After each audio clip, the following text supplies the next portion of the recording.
Welcome in, everybody. Today we're diving deep into specialty chemicals with a company really making waves in India.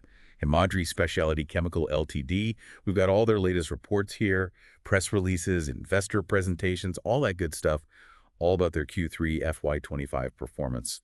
And it's exciting stuff. Yeah, there's a lot to unpack here. Himadri's really doing some fascinating things, blending financial success with strategic moves, not just in India either, but globally. Yeah, so let's jump right into it. Himadri just had a record-breaking quarter, like seriously record-breaking. They hit their highest ever quarterly EBITDA, ours 222 crore.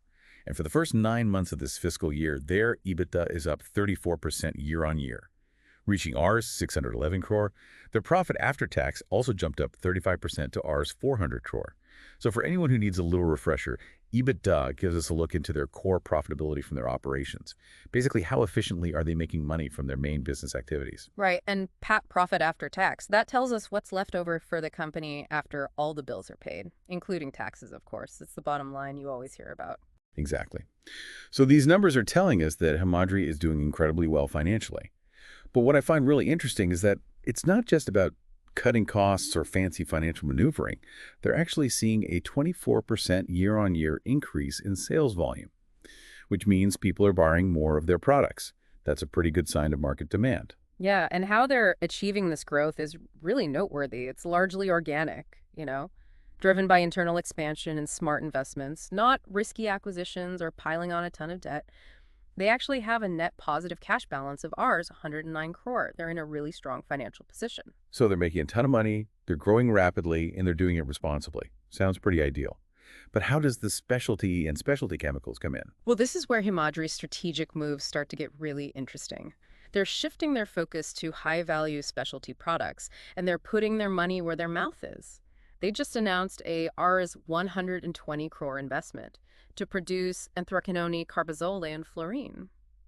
And what's really impressive is that they're funding this entirely through internal accruals, basically profits they've already earned. So instead of taking on debt or diluting their ownership, they're using their own profits to fuel this expansion. That's a pretty confident move. It really shows how much they believe in this strategy. And these aren't just any chemicals. They have applications in everything, from dyes and pigments to pharmaceuticals and even some cutting-edge tech. It sounds like they're moving up the value chain, going from basic raw materials to these in-demand, high-value specialty chemicals. Is there a bigger plan at play here? You're picking up on something important here. This move fits in perfectly with India's push for self-reliance, the Atmanirbhar Bharat initiative. By developing these specialty chemicals domestically, Himadri is helping reduce India's reliance on imports. Makes sense. And they've also commissioned a new export terminal at Haldia Port to boost their global reach. Smart move to capitalize on that growing international demand. Speaking of demand, what's the market potential for these specialty chemicals? It's pretty compelling. The global market for anthraquinone is estimated to be worth about USD 4.96 billion this year, and it's projected to reach USD 7.69 billion by 2032. Carbazole and fluorine markets are also expected to grow significantly, hitting USD 2.3 billion and USD 1.73 billion respectively by 2032. These are big markets with lots of potential. Yeah, those numbers definitely paint a picture of opportunity. Makes you wonder what other industries could benefit from this kind of strategic thinking and investment in higher value products. Himadri seems to be on the right track. They really do. And what's particularly interesting is that they're not just focused on financial growth, they're also committed to sustainability, which is becoming more and more important these days. In fact, they just received the EcoVadis Platinum Medal. Oh yeah, EcoVadis. They're like the Michelin star rating system, but for sustainability, right? That's a great way to put it. EcoVadis is a globally recognized platform. They assess companies on their environmental and social performance across 4 themes: environment ethics, labor and human rights, and sustainable procurement. And a platinum medal puts Himadri in the top 1% of companies assessed. So they're not just talking the talk, they're walking the walk. What does that actually look like in practice? What kind of things are they doing? They've implemented some pretty impressive initiatives, like achieving zero liquid discharge status across all their plants. This means they're treating and reusing their wastewater, minimizing their impact on water resources. Wow, zero liquid discharge. That's a big deal, especially for a chemical company. What else? They're also generating 100% of their electrical energy needs through in-house clean power generation, reducing their reliance on the grid and ensuring they're using cleaner sources. Really impressive. They're not just reducing their environmental impact, but they're also becoming more self-sufficient. And more resilient. Plus, I hear they have this ambitious net zero roadmap. They do. It outlines their ambitious targets to drastically reduce their greenhouse gas emissions across all three scopes. This is where I need a little help. I kind of get scope 1 and 2 emissions, but scope 3 always trips me up. Scope 3, it can be a bit tricky. Scope 1 emissions are the direct emissions from a company's operations. Think about emissions from their factories, their production processes. Scope 2 covers indirect emissions from the energy they purchase, so the electricity they use to power their facilities. And then Scope 3 is where it gets more complex. It includes all the other indirect emissions that occur across their entire value chain. So emissions from their suppliers, the transportation of their goods, the use of their products, even the disposal of those products at the end of their life. Okay, so they're not just looking at their own operations. They're taking responsibility for the emissions generated throughout their whole value chain. Precisely. And they've set some ambitious targets. They're aiming to reduce their Scope 1 emissions by 30% by 2030, 60% by 2040, and 90% by 2050. They also want to reach net zero Scope 2 emissions by 2050. And for Scope 3, they're targeting a 20% reduction by 2030 and 40% reductions by both 2040 and 2050. These are not easy goals. It shows how serious Himadri is about making a real impact. It goes way beyond just checking boxes for compliance. They seem genuinely committed to minimizing their footprint. But here's where things take a really interesting turn. Himadri isn't just focusing on making their existing business more sustainable, they're making some bold moves into totally new sectors, transforming themselves from a carbon-focused company to a key player in the future of mobility and energy storage. This is where their story gets really intriguing. They're on a journey that's going to take them from carbon to batteries and even tires. Wait, tires? How did we get from specialty chemicals and sustainability to tires? It might seem like a jump, but there's a strategic logic at play here. Remember we talked about Himadri's expertise in carbon black? Right, one of their core products. And guess what's a key component in tire manufacturing? Carbon black. Exactly. Himadri is leveraging that expertise to diversify into a related market. So it's not just about jumping on the EV bandwagon. They're building on their strengths and using them to expand into new areas, potentially very profitable areas. This is starting to feel like a masterclass in strategic thinking. It is, and we're just getting started. There's so much more to uncover about Himadri's transformation. Stay tuned for the next part of our deep dive. We'll explore their venture into the world of lithium-ion batteries and how it all ties back into their sustainability goals and India's push for self-reliance. All right, so we've established that Himadri is really on the move here, making waves in specialty chemicals and taking sustainability seriously. But the story doesn't end there. They're also diving headfirst into the EV revolution with some big plans in the battery space. Yeah, they're moving to lithium iron phosphate, or LFP battery tech. It's significant for a couple of reasons. First, they're building India's first commercial-scale LFP cathode active material plant, which is huge in a market that's hungry for EV batteries. We talked about that massive 200,000 metric ton facility they're building, but I'm still a little fuzzy on why they chose LFP. Can you break that down for me? Sure. You see, there are different types of battery chemistries out there, each with its own pros and cons. LFP batteries are known for their safety. They're less prone to overheating and those battery fires you hear about sometimes, which makes them attractive for EVs where safety is so important. Definitely a top priority when you're talking about batteries powering cars. So LFP sounds like a good choice, but I'm guessing there are some trade-offs. There are. The main one is energy density. Compared to other chemistries like nickel manganese cobalt or NMC, LFP batteries pack a bit less energy for their size and weight. So a car with an LFP battery might not go as far on a single charge compared to one with an NMC battery. So it's a range versus safety trade-off. Exactly. But LFP technology is advancing quickly. Absolutely. Recent advances are closing that gap in energy density. And for a lot of EV applications, the safety and cost advantages outweigh that range difference. Plus, LFP batteries have another big advantage: durability. They can handle many more charge and discharge cycles than other types, meaning they last longer. That's a big deal for EVs, because battery replacement is one of the most expensive parts of owning one. If you can get more life out of the battery pack, that's huge for consumers. Exactly. And when you factor in the cost-effectiveness of LFP production, it's clear why Himadri is going all in on this technology. It fits perfectly with their strategy of providing sustainable and affordable solutions. It's not just about building batteries in India, though, right? It's about being part of this global shift toward electric mobility. It's like Right. Himadri's putting India on the map as a major player in the EV battery space. It's a bold move, and it's attracting attention. They've secured a major investment from the International Finance Corporation, part of the World Bank Group, to support their LFP plant. It shows real confidence in Himadri's vision. Wow, that's a big endorsement. It sounds like they're not just building a factory, they're building a whole ecosystem. You got it. And that ecosystem goes beyond India, too. Remember their investment in Sicona, the Australian company developing next-gen silicon anode technology? That was strategic, tapping into cutting-edge innovation to boost the performance of their LFP batteries. Sicona.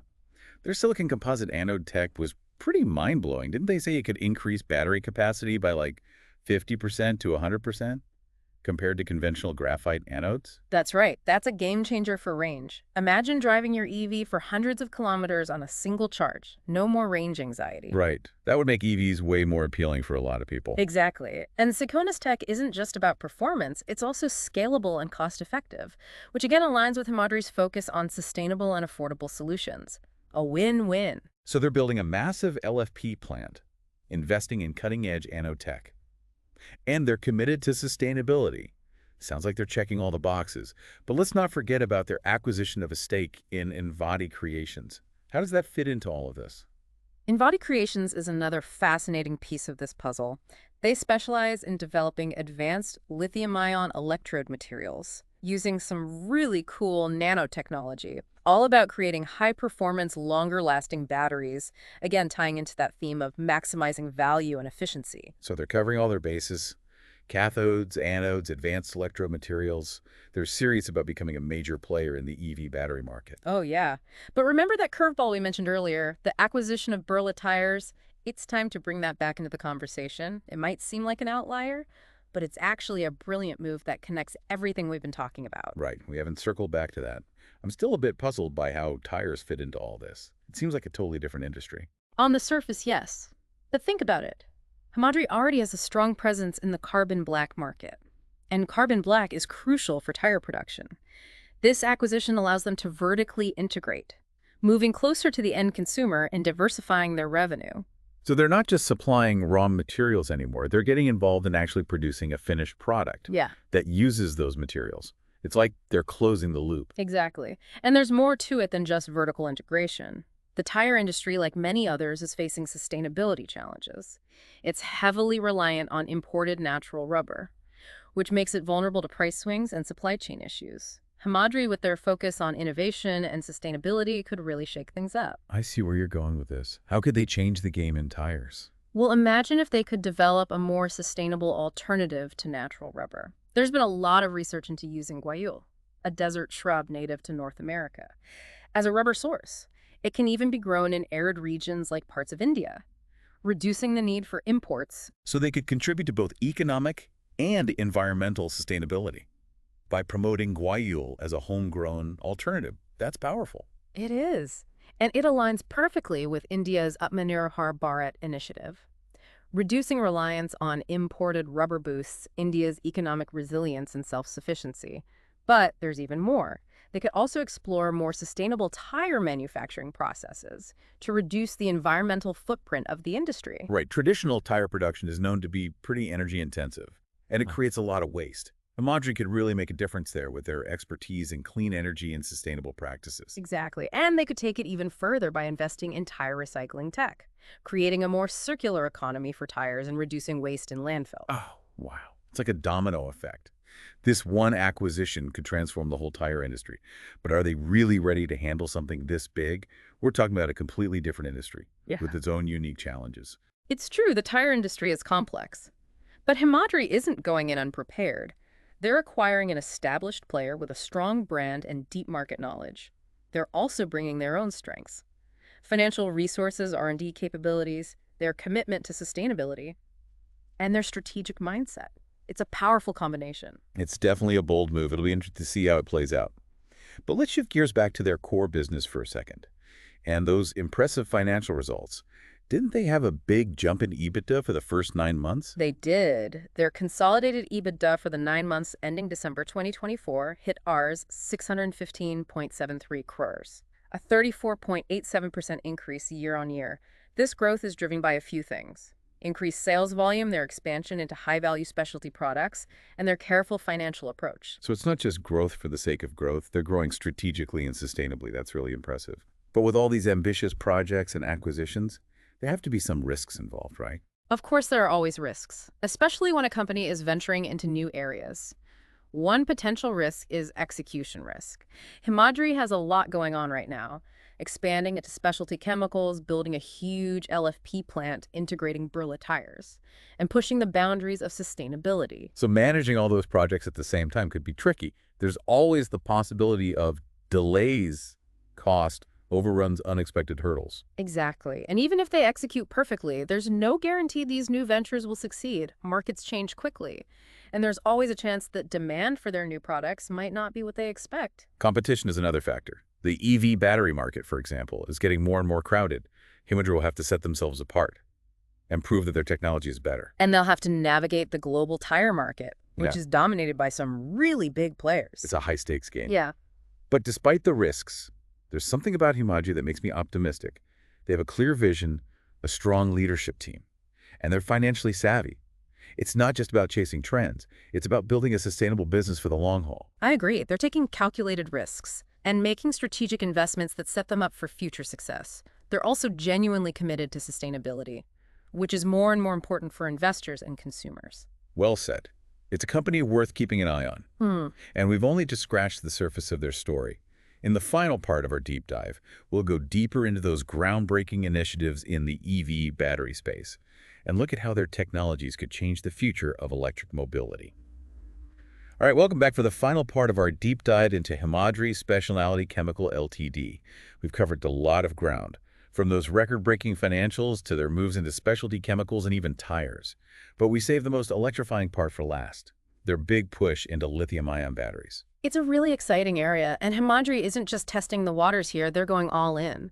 Those plans for a large-scale LFP cathode active material plant in India are huge. We've talked about that massive facility.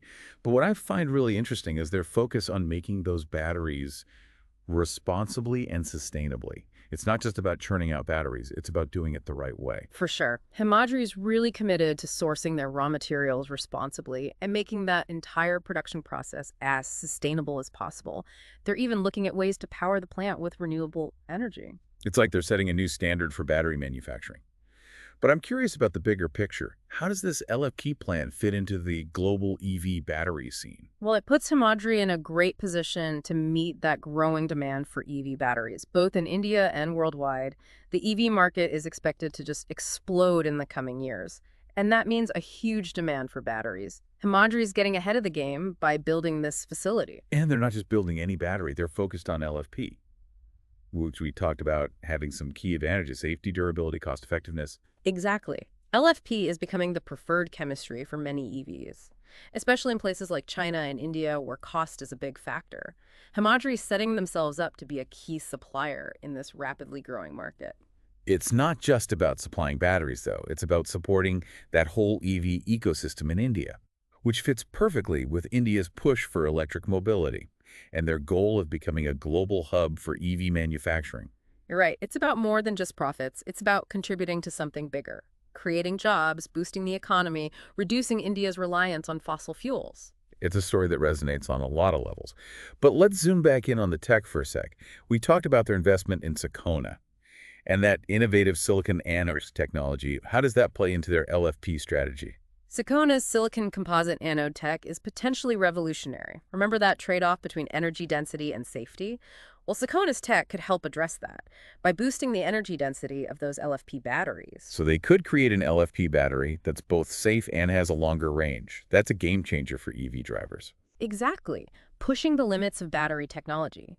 And what's even better is that Sakona's manufacturing process is scalable and cost-effective, a perfect match for Himadri's approach. So they're building this huge LFP plant, investing in cutting-edge anode tech, staying committed to sustainability. It's a whole EV battery ecosystem in the making. It really is. And don't forget Invati Creations, developing those advanced lithium-ion electrode materials with nanotechnology, another layer of sophistication to their battery strategy. It's clear they're serious about becoming a leader in the EV battery space. thinking long-term and betting big on electric mobility. They are. And they're not just following the trends, they're shaping them. Their investments are sending a message. Himadri is a serious contender in this market, and India is a force to be reckoned with in this industry. It's a really exciting story to follow. But before we wrap up, I want to go back to something you said earlier about Himadri's vision. Extending beyond just making profits, they seem genuinely committed to making a positive impact. You can see it in their actions, their focus on sustainability, their investments in clean energy, their support for India's self-reliance. It all points to a company driven by more than just the bottom line. It's refreshing to see in a world where profits often seem to come first. It is, and it's something that resonates with people. Investors, consumers, they want to support companies that share their values, companies that are doing good for society and the environment. Himadri seems to get that. They do, and that's what makes their story so compelling. It's a story of innovation, ambition, and a commitment to a better future. They're not just building a company, they're building a legacy. Well said. As we wrap up this deep dive, it's worth thinking about Himadri's journey. It's a testament to the power of transformation.